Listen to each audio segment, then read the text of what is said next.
하루가 24시간이고 또 일주일이 7일이니까 일주일은 168시간입니다. 그리고 그 168시간이라는 시간 가운데 우리 모두는 대부분을 교회가 아니라 예배당이 아니라 일상에서 보냅니다. 거기가 우리의 삶의 자리인 것이죠. 과거 기독교 역사에서 한때 수도원이 발달한 시기가 있었습니다. 종교가 타락하고 여러 가지 문제들 때문에 사람들 중에 일부가 하나님과 온전한 관계를 맺기 위해서 속세를 떠나서 수도원으로 들어갔던 시기가 있었습니다. 물론 그 시기를 통해서 그 수도원을 통해서 영성이 발전되는 계기가 되기도 했지만, 그러나 기독교 신앙이라는 것은 그 수도원에 영원히 머무르지 않고 여전히 우리의 삶의 자리가 우리의 신앙의 자리입니다. 그게 저와 여러분의 부르심의 자리죠. 오늘 여기 모여 있는 게 우리의 부르심의 자리가 아니라, 물론 이것도지만 여러분이 일주일 동안 살아가는 그 세상이 우리의 부르심의 자리입니다. 때때로 우리가 기독교 신앙에 대해서 오해하는 것 중에 하나는 교회에서 신앙생활을 우리가 잘하면 좋은 신앙인인 것처럼 생각하는 경향들이 있는 것 같아요. 물론 교회에서 신앙생활 열심히 하고 잘하는 것 중요하지만 그것이 전부는 아닙니다. 우리의 신앙이 드러나야 할 곳은 여기이기도 하지만 사실은 여기이기보다는 여러분이 일주일 동안 살아가는 세상 속에서 여러분의 신앙이 드러나야만 하는 것이죠. 교회는 세상 속의 그리스도인으로서 우리가 살아가기 위해서 우리가 훈련하는 자리이고, 우리의 그 훈련의 결과물이 여러분의 삶의 자리에서 나타나야만 하는 것입니다. 우리는 주일을 보며 지난 한 주 세상에 우리 주일을 이렇게 보내면서 우리가 해야 할 일은 지난 한 주 우리가 세상에서의 우리의 삶을 나누고, 또 이번 한 주 내가 그리스도인답게 어떻게 살아갈 것인가를 다짐하는 시간이죠. 그러니까 결국 우리의 신앙이, 내가 가지고 있는 신앙이, 내가 가지고 있는 믿음이 진짜인가 가짜인가 판가름 나는 곳은 주일에 이곳 공동체가 아니라, 이곳 예배당이 아니라 여러분의 직장과 여러분의 가정이라는 생각을 해보게 됩니다. 그러면 우리는 우리의 삶의 자리인 그곳에서, 그 세상 속에서 어떤 삶을 살아가고 우리는 또 무엇을 해야 하는지에 대해서 오늘 이 바울의 기도를 살펴보면서, 우리가 골로새서 오늘 마지막 시간인데 골로새서 전체를 좀 이야기하면서 여러분들과 나누려고 합니다. 우리가 세상 속에서 살아가잖아요. 세상 속에서 살아가면서 우리가 그리스도인다운 삶을 살아가기 위해서, 내가 그리스도인이야 라는 삶을 살아가기 위해서 우리에게 가장 먼저 필요한 것은 나는 누구인가에 대해서 우리가 올바로 아는 것입니다. 성경은 우리에게 우리가 누구인지에 대해서 정말 많은 이야기를 하고 있습니다. 그 중에서 우리가 골로새서를 나누고 있으니까 골로새서 1장 13절 말씀을 보면 우리가 어떤 사람들인지에 대해서 굉장히 가장 잘 표현해주고 있는 구절이죠. 아버지께서 우리를 암흑의 권세에서 건져내셔서 자기의 사랑하는 아들의 나라로 옮기셨다는 것입니다. 이 말씀은 성경 전체에서 저와 여러분의 정체성을 매우 잘 드러내주는 구절 중에 하나입니다. 바울은 우리에게 뭐라고 말하고 있느냐 하면, 바울은 교회에게, 그리스도인에게 뭐라고 말하고 있느냐 하면 우리의 소속이 이제 바뀌었다는 것입니다. 우리는 원래 암흑의 권세가 지배하는 세상 속에 살아가던 사람들이었지만 이제 예수 그리스도를 믿고 난 후에 하나님은 우리를 하나님의 사랑하는 아들의 나라로 옮기셨다라고 말합니다. 그러니까 이 말은 우리가 하나님의 나라의 백성이 되었다는 것입니다. 그러니까 그리스도인으로서의 정체성은 무엇인가 하면, 우리가 여전히 그 세상에서 살기는 하지만 그 세상이 아닌 하나님 나라의 백성으로서의 정체성을 가지고 살아가는 사람들이라는 것입니다. 그게 그리스도인의 삶의 자리이기도 합니다. 저와 여러분들이죠. 우리는 대한민국에 살지만 대한민국 국민의 정체성이 우리의 정체성의 다가 아니라, 우리는 대한민국 국민이기 이전에 하나님의 다스림을 받는 하나님 나라의 시민들, 하나님 나라의 백성들이라는 것입니다. 그걸 우리가 알아야 우리는 세상 속에서 그리스도인다운 삶을 살아갈 수 있는 것이죠.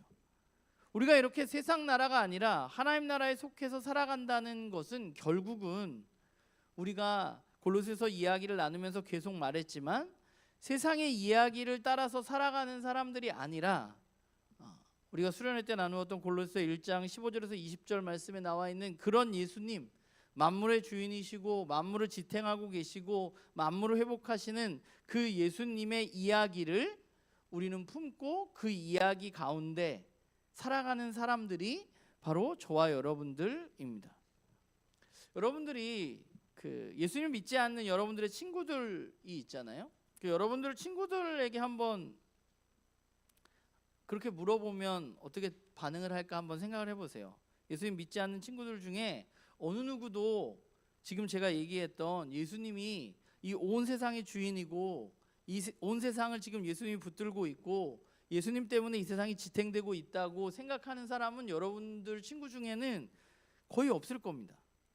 여러분이 만약에 예수님이 우리의 삶의 주인이고 만물의 창조주이고 만물이 그분으로 인해서 충만해집니다 라고 여러분들이 제가 이렇게 여기서 선포를 하면 여러분들은 아멘이라고 말하는 분들이 있지만 여러분의 친구들은 어느 누구도 제가 예수님은 우리의 삶의 주인이고 만물의 창조주이고 만물이 그분으로 인해서 지금 충만해지고 지탱되고 있습니다 라고 이야기한다면 예수님을 알지 못한 사람들은 그 이야기에 전혀 반응하지 않을 것입니다.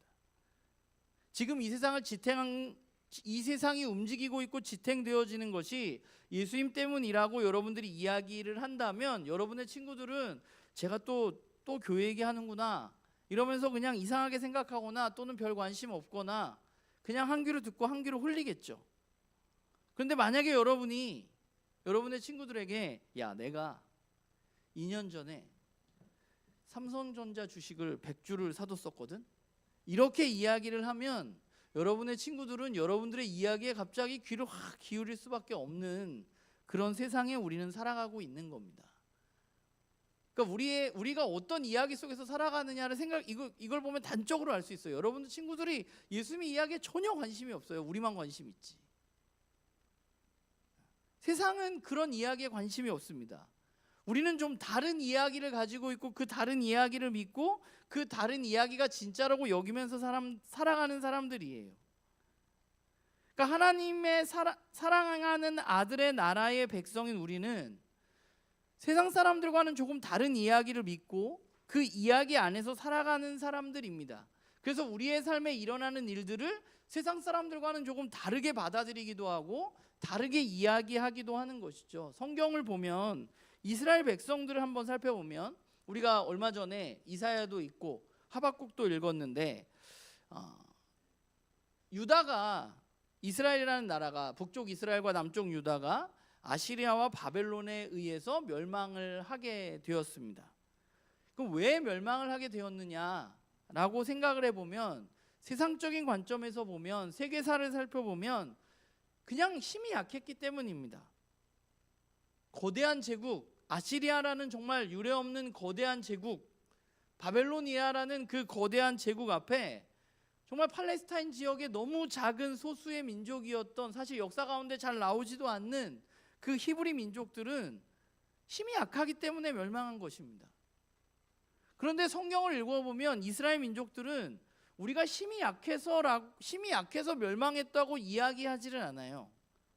그 사람들은 왜 우리가 멸망했느냐에 대해서 질문하면서 자신들이 멸망한 이유는 우리가 힘이 약해서가 아니라 우리가 철기 문화가 없어서가 아니라 우리가 넓은 땅이 없어서가 아니라 우리가 하나님 앞에 죄를 지었기 때문이라 라고 이야기하는 사람들입니다. 그게 하나님의 백성들이에요.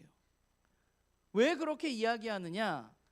이스라엘 민족들이 하나님이 자신들의 삶의 주인이시고 하나님이 유일하신 분이라는 유일하신 신이라는 사실을 그들이 믿었기 때문입니다. 그래서 그들은 힘이 없어서 멸망한 것처럼 보이지만 자신들이 죄를 지어서 하나님이 분노하셔서 하나님이 자신들에게 심판을 내리셨다고 고백하고 그 역사를 뒷받침 삼아서 우리가 이제 하나님의 말씀을 잘 듣고 하나님의 말씀을 따라 살아야지라고 결단하는 민족이었어요. 우리는 어떤 사람들인가? 우리도 그런 사람들인 거죠. 그리스도인이라는 사람들은 세상이 다르게 이 세상을 바라볼지 모르지만 우리는 그리스도의 이야기 안에서 이 세상을 바라보고 이 세상을 해석하고 나의 삶을 해석하고 이야기하는 사람들입니다. 그러면 하나님은 왜 우리를 그렇게 다른 이야기로 부르셨을까 하는 것이에요. 그걸 보기 위해서 우리는 먼저 바울의 이야기를 좀 살펴보면, 바울이 오늘 우리가 읽은 골로새서 4장 2절에서 6절을 보면 바울은 지금 어디에 있느냐 하면 아마도 감옥에 있는 게 분명해요. 왜냐하면 자기가 매여 있다고 하거든요. 그러면 왜 바울은 감옥에 지금 갇히게 되었나요? 왜 매여 있게 되었나요? 오늘 말씀에 뭐라고 나와요? 그가 비밀을 전했기 때문입니다. 그는 비밀을 전해서 감옥에 있는 거예요. 그런데 그 비밀을 전하다가 감옥에 갇힌 사람이 지금 기도 요청을 하면서 뭐라고 기도해달라고 하냐 하면 4절을 보면 뭐라고 말해요? 내가 마땅히 해야 할 말로 이 비밀을 나타낼 수 있도록 기도해달라는 것입니다. 그러니까 바울이란 사람은 분명한 사명을 가진 사람이에요. 바울이 가진 사명은 뭐예요? 골로새서가 말하는 그 비밀을 사람들에게 전하기 위해서, 특별히 이방 민족들 가운데 전하기 위해서 하나님이 자신을 불렀다고 믿는 사람입니다. 그래서 지금 그 일을 하고 있고 그 일을 하다가 감옥에 갇힌 것입니다. 그러면 바울만 그런 건가? 바울에게만 하나님이 그런 사명을 주신 건가? 저는 그렇지 않다고 생각합니다. 하나님이 저와 여러분을 부르신 이유, 저와 여러분에게 바울이 말하는 그 비밀을 알게 해주신 이유는 우리가 그 비밀의 주인이신 예수 그리스도의 이야기 안에서 우리가 살아가게 하게끔 하기 위한 것이고, 또 한 가지 우리를 그렇게 부르신 이유는 우리를 부르신 그분의 그 이야기를 사람들에게 전하기 위해서입니다. 그럼 왜 전하느냐? 우리는 왜 우리가 믿게 된 그 예수 그리스도의 그 비밀의 이야기를 우리는 왜 전해야 되느냐? 그것은 하나님이 이 세상을 향한 분명한 목적이 있기 때문이에요. 하나님이 이 세상을 향한 목적은 뭐냐 하면 저와 여러분만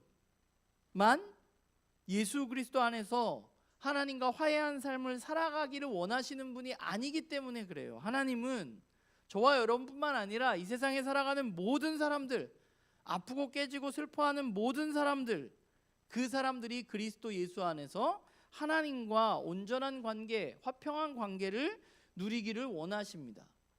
그 일을 하나님이 원하시는데 그 일을 위해서 바울을 부르셨고 그 일을 위해서 저와 여러분을 부르신 거예요. 우리가 이미 먼저 믿게 된 이 예수 그리스도의 비밀이라고 하는 그 이야기를 이 세상에 드러내기 위해서 저와 여러분을 부르신 것입니다. 그러니까 우리의 삶의 자리는 세상인데 우리가 그리스도인으로서 이 세상에서 살아가기 위해서 우리는 먼저 우리가 누구인지에 대한 정체성을 우리는 올바로 알아야 하고, 내가 하나님의 백성이구나, 내가 하나님의 사랑의 아들의 나라에 속한 사람이구나 라는 정체성을 알아야 하고, 그리고 두 번째는 우리를 그 정체성으로 하나님께서 왜 불러주셨는가를 알아야 하는 것이죠. 우리는 하나님 나라의 백성들이고 우리를 통해서 모든 사람들이, 모든 민족이 하나님 나라의 백성이 되게 하기 위해서 하나님은 저와 여러분을 부르신 것입니다. 우리가 그 비밀을 전해야 되는 사람들이에요. 그 비밀을 드러내는 사람들.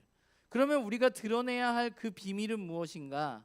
골로새서에는 사실 비밀이란 말이 굉장히 많이 사용되어지고 있는데 골로새 1장 26절 27절을 보면 이렇게 나와요.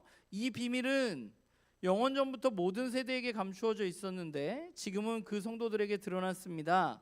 하나님께서는 이방 사람 가운데 나타난 이 비밀의 영광이 얼마나 풍성한지를 성도들에게 알리려고 하셨습니다. 이 비밀은 여러분 안에 계신 그리스도요 곧 영광의 소망입니다. 그 비밀이 원래는 감추어져 있기 때문에 비밀이었던 거예요. 그런데 이제는 드러났어요. 누구한테 드러났느냐? 성도들에게 드러났습니다. 그걸 받아들인 사람들한테. 그 비밀은 뭐냐? 여러분들 안에 있는 예수 그리스도라고 말합니다. 그리고 2장 2절 3절에도 보면 바울은 이렇게 말해요. 내가 이렇게 하는 것은 여러분 모두가 사랑으로 결속되어 마음의 격려를 받고 깨달음에서 생기는 충만한 확신의 모든 풍요에 이르고 하나님의 비밀인 그리스도를 온전히 알게 하려는 것입니다. 그리스도 안에는 모든 지혜와 지식의 보화가 감추어져 있습니다. 바울이 고난을 받고 있는 이유, 바울이 감옥에 갇힌 이유는 사람들이 하나님의 비밀인 그리스도를 온전히 알게 하기 위해서 그는 그것을 전하다가 지금 감옥에 있는 겁니다. 그 비밀은 뭐냐 하면 예수 그리스도인데, 예수 그리스도에 대한 비밀은 뭐냐? 하나님이 원래 이 세상을 향한 계획이 있었다는 거예요. 그 계획은 뭐냐 하면 온 만물이 하나님과 화해하게 되는 겁니다. 죄로 인해서 깨어진 하나님과의 관계가 다시 화해하게 되는 건데, 하나님 원래부터 그 계획을 가지고 있었는데 과거에는 감추어져 있다가 이제 드러났어요. 누구를 통해서? 예수 그리스도를 통해서 그 일이 이제 드러나게 된 거죠. 하나님의 뜻이. 그러니까 지금까지는 사람들이 하나님의 계획을 잘 알지 못했는데 예수 그리스도가 이 땅 가운데 오심으로 말미암아서 사람들 중에 일부가 그 비밀을 알게 되었다는 거예요. 하나님이 온 만물과 화해하기를 원하신다는 비밀, 그리고 그 화해하기 위해서는 예수 그리스도가 중심에 있다는 사실, 이 비밀이 드러났다는 것입니다. 바울은 이 비밀을 받아들인 사람이 아니었어요. 원래 이 비밀을 거부하는 사람이었습니다. 그런데 그 바울이 예수님을 만난 이후에 이 비밀을 깨닫게 되었고, 이제 유대인이 아니라 이방인에게까지 그 비밀이 드러나게 하기 위해서 지금 바울은 예수 그리스도의 복음을 전하고 여기저기 돌아다니고 있는 겁니다. 그러면 바울은 왜 이 비밀이 드러나기를 원할까요? 왜 많은 사람들이 이 비밀을 알기를 원할까요? 바울이 뭐 교회가 있어가지고 교회가 부흥하는 것도 아닌데, 여기 교회 복음 전하고 또 좀 있으면 전리 가고 도망 다니고 이랬는데, 바울은 왜 이렇게 감옥에 갇히면서까지 이 비밀을 드러내고 싶었을까? 이 비밀을 알리고 싶었을까? 1장 28절에 보면 이런 말이 나와요. 우리는 그리스도를 전합니다. 우리는 모든 사람을 그리스도 안에서 온전한 사람으로 세우기 위하여 모든 사람에게 권하며 지혜를 다하여 모든 사람을 가르칩니다 라고 말해요. 바울은 왜 전했느냐? 그리스도 안에서 사람이 온전해지기를 위해서 전한 겁니다. 이 세상 가운데 아파하고 깨어지고 힘들고 온전하지 못한 그 사람들이 예수 그리스도의 복음을 통해서 온전해지기를 바울은 원했던 거예요.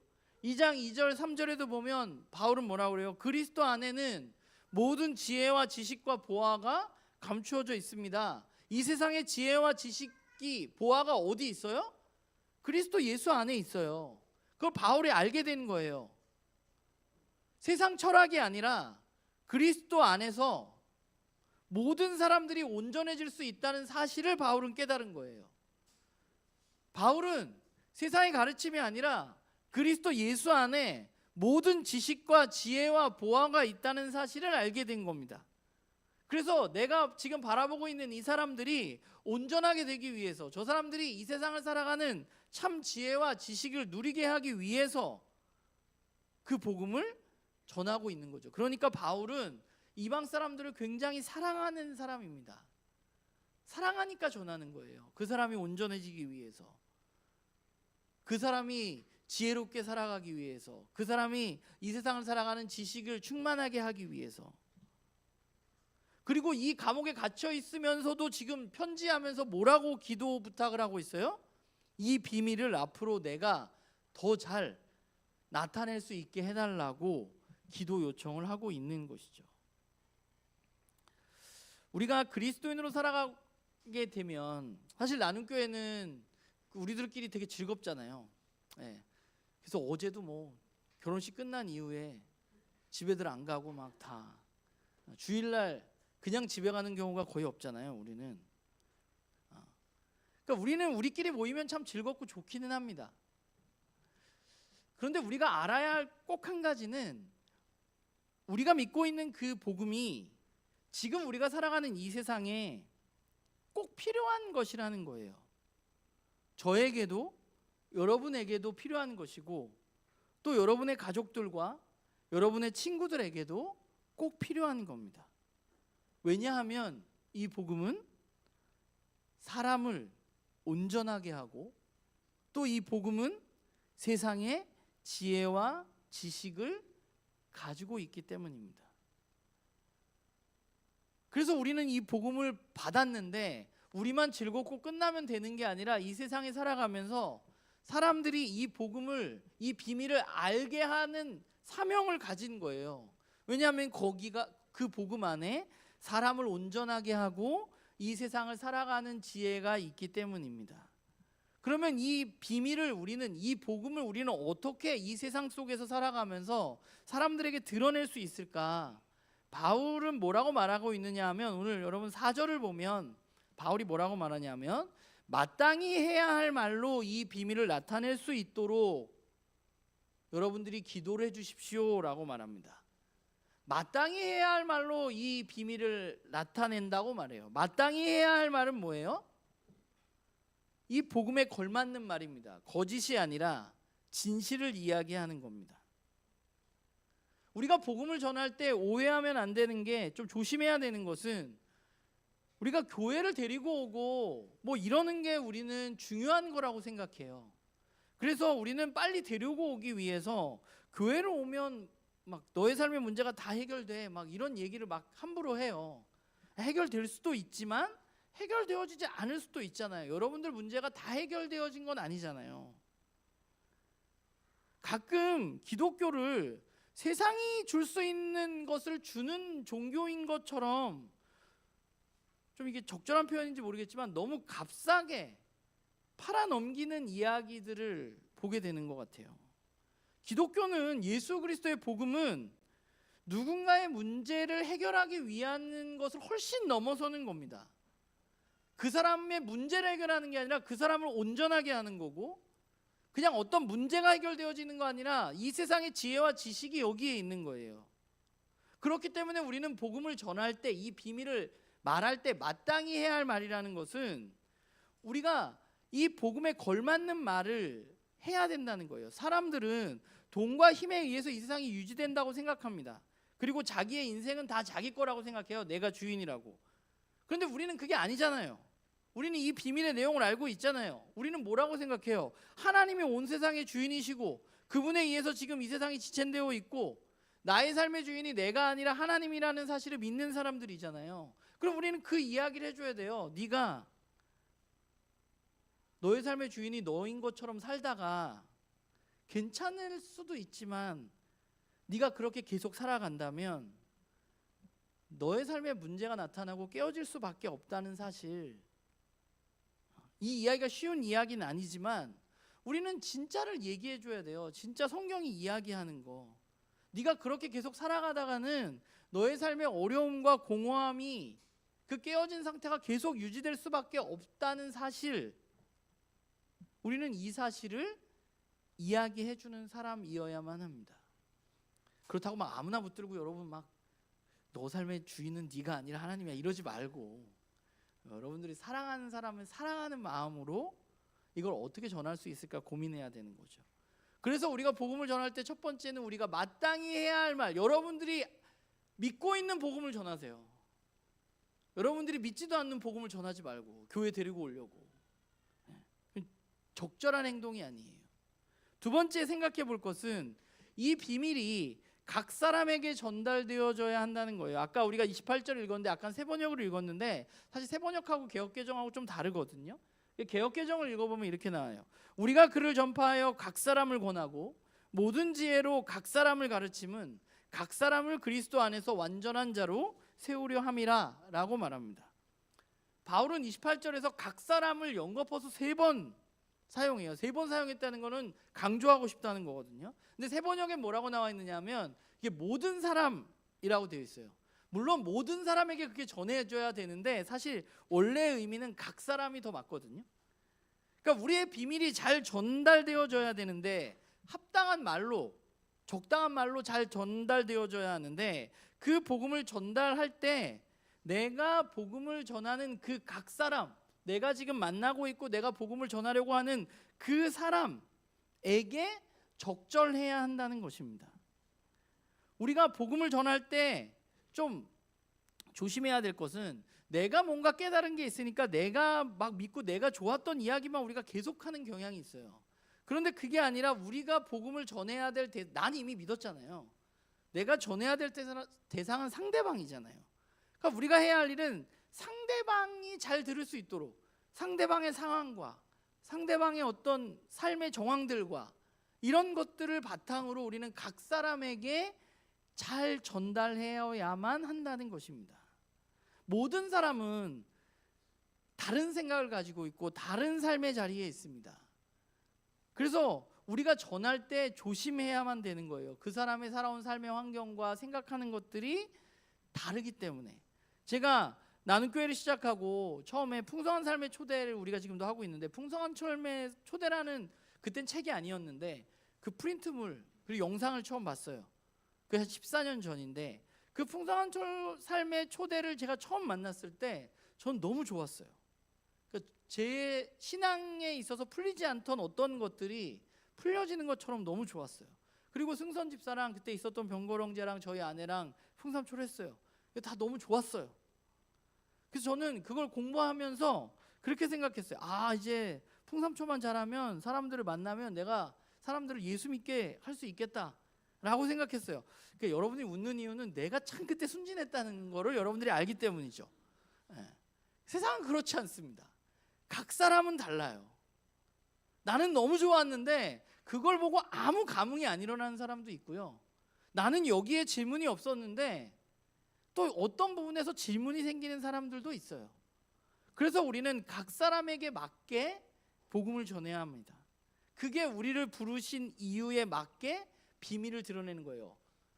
마땅한 말과 각 사람에게. 사실 우리는, 제가 오늘도 그래서 이 용어를 안 썼는데, 전도라는 말을 들으면 우리는 참 부담스러워합니다. 저도 부담돼요. 부담이 된다는 것은 우리가 그걸 잘 못하고 있다고 우리 스스로 생각하기 때문입니다.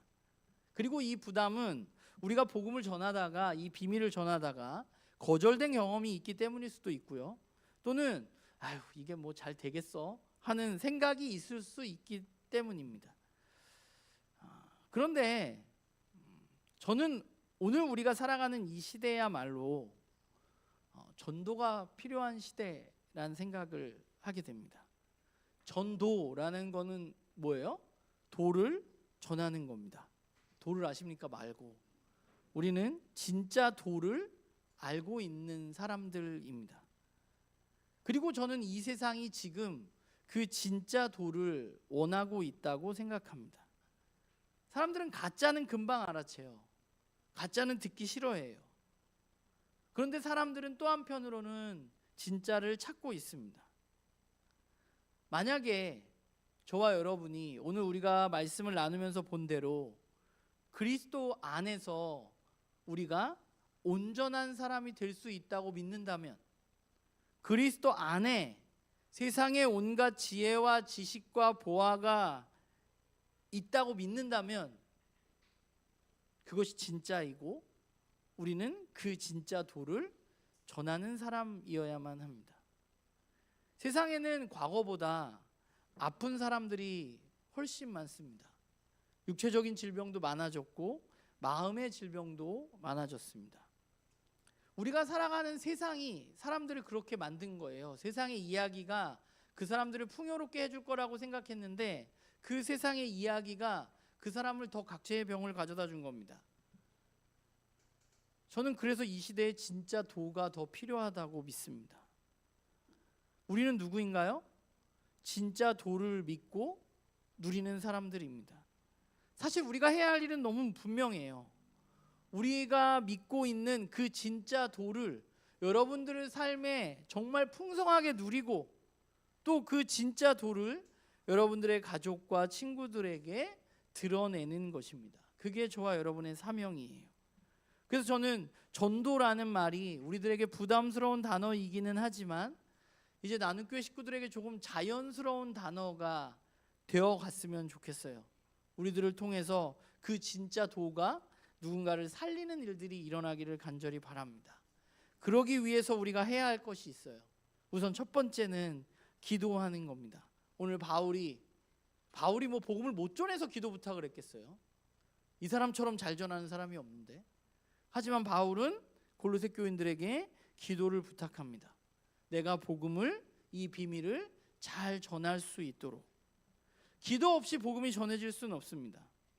우리가 아무리 논리적으로 잘 설명해도 기도 없이 받아들여지기는 어렵습니다. 우리가 기도하지 않으면 상대방에게 어떤 문제가 있는지 우리는 알 길이 없어요. 우리가 기도하지 않으면 그 사람에게 내가 이 복음을 어떤 언어로 전달해야 할지 알 길이 없습니다. 그것을 우리가 기도할 때 성령님께서 우리들에게 알려주시는 거예요. 저는 우리가 기도하면 하나님이 알려주신다고 믿어요. 왜냐하면 이건 너무 분명한 하나님의 뜻이니까. 하나님의 뜻을 이루어가기 위해서 우리가 기도하는 거니까 하나님 우리의 기도를 들어주실 겁니다. 그래서 우리가 각 사람에게 맞는 마땅히 해야 할 말로 그 비밀을 전할 수 있도록 우리는 기도해야 하고, 또 내가 그 비밀을 전할 사람이 있다면 우리 주변에 있는 나눔교회 식구들에게 기도를 요청해야 합니다. 오늘 바울처럼 내가 이렇게 지금 이런 마음을 갖고 있는데 좀 함께 기도해 달라고. 그리고 우리가 두 번째로 해야 할 것은, 바울이 말하는 건 뭐예요? 기도와 더불어서 우리의 삶이 지혜로워야 한다는 거예요. 지혜롭다는 것은 그리스도 안에 있으면 지혜를 알게 되니까 우리가 그리스도 안에 머무는 겁니다. 그리스도 안에 머문다는 것은 인격적인 사람으로 자라간다는 것이고, 정의와 사랑을, 하나님의 다스림을 받고 살아간다는 거예요. 우리가 완벽하진 않지만 우리는 그리스도 안에서 그분의 다스림을 받기 때문에 우리는 하나님이 우리를 다스려 주시는 정의와 사랑을 맛보면서 그 삶으로 살아가는 것입니다. 여러분, 우리들의 삶은 기술이 아니라 우리가 믿고 있는 것이 우리의 삶에 스며들어서 드러나는 거거든요. 저는 그게 지혜로운 삶이라고 생각해요. 우리가 복음을 잘 증거하기 위해서 필요한 것은 기도와 지혜로운 삶입니다. 그리고 마지막 세 번째는, 오늘 현빈 집사가 기도할 때 이야기했지만 우리의 말이 은혜로운 말이어야 합니다. 오늘 6절에 보면 여러분의 말은 소금으로 맛을 내어 언제나 은혜가 넘쳐야 합니다 라고 말합니다. 소금으로 맛을 낸다는 것은 아마 그 필요에 딱 맞는 어떤 말일 거예요. 하나님이 주신 어떤 말. 우리는 그런 말들을 해나가는 사람이어야만 하고, 그 말은 은혜가 넘치는 말입니다. 은혜라는 것은 하나님이 주시는 것입니다. 우리의 말이 하나님이 주시는 것과 같은 말이 되어야만 합니다. 그게 우리가 해야 할 일이에요. 기도하고 우리의 삶이 지혜롭고 또 은혜로운 말을 하는 사람들로 우리가 살아가다 보면 우리가 그 지혜를, 그 비밀을 전할 때가 옵니다. 우리가 골로새서를 마무리하면서 여러분들에게 다시 한번 말하지만, 우리는 다른 이야기 안에 살아가는 사람들이고 다른 노래를 부르면서 살아가는 사람들입니다. 우리가 믿는 이야기, 또 우리가 부르는 노래는 우리로 하여금 그리스도를 닮아가게 하는 이야기이고, 그리스도 안에서 우리를 온전하게 하는 노래이고, 세상을 화해하게 하는 노래입니다. 저는 나눔교회 식구들 모두가 정말 세상의 이야기가 아니라 이 이야기 안에서 이 노래를 부르면서 정말 이 땅 가운데 우리가 먼저 알게 된, 우리에게는 삶의 비결이 된 그 비밀을 이 세상 사람들에게, 여러분들이 사랑하는 사람들에게 드러내는 사람들로 세워져 가기를 주님의 이름으로 간절히 부탁을 드립니다. 기도하겠습니다.